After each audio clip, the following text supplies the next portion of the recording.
to God. Great is God, for that he hath given us such instruments to till the ground withal. Great is God, for that he hath given us hands and the power of swallowing and digesting, of unconsciously growing and breathing while we sleep. Thus should we ever have sung, yea, and this the grandest and divinest hymn of all. Great is God, for that he hath given us a mind to apprehend these things and duly to use them. What then? Seeing that most of you are blinded, should there not be someone to fill this place and sing the hymn to God on behalf of all men? What else can I, that am old and lame, do but sing to God? Were I a nightingale, I should do after the manner of a nightingale. Were I a swan, I should do after the manner of a swan.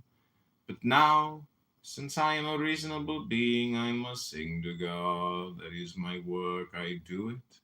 Nor will I desert this my post as long as it is granted me to hold it, and upon you too I call to join in this self-same hymn. Okay, that's part one of Epictetus. This is your morning intelligence meditation on knowledge, philosophy, and wisdom with Candidate John reading to you from what's called a book. People don't know what books are anymore. They just do conversational hypnosis with each other. They just talk all the time about nothing. No real intelligence. Here we go. Part two.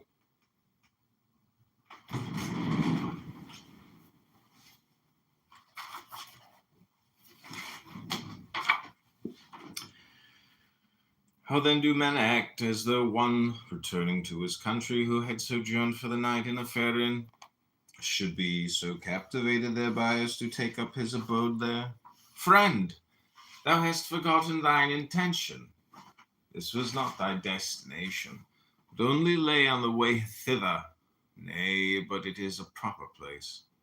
And how many more of the sort there be only to pass through upon thy way?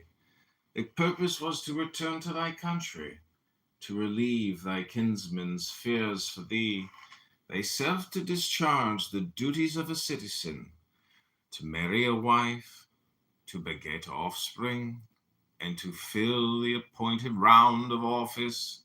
Thou didst not come to choose out what places are most pleasant, but rather to return to that wherein thou wast born, and where thou wert appointed to be a citizen.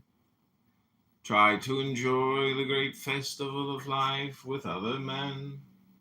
But I have one whom I must please, to whom I must be subject, whom I must obey, God. Those who come next to him. He hath entrusted me with myself.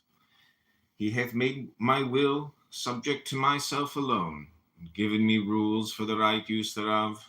Rufus used to say, if you have leisure to praise me, what I say is not. In truth he spoke in such wise that each of us who sat there thought that someone had accused him to Rufus. So surely did he lay his finger on the very deeds we did, so surely display the faults of each before his very eyes. But what saith God? Had it been possible, Epictetus, I would have made both that body of thine and thy possessions free and unimpeded. But as it is, be not deceived, it is not thine own, it is but finely tempered clay. Since then this I could not do, I have given thee a portion of myself, and the power of desiring and declining, and of pursuing and avoiding, and in a word the power of dealing with the things of sense.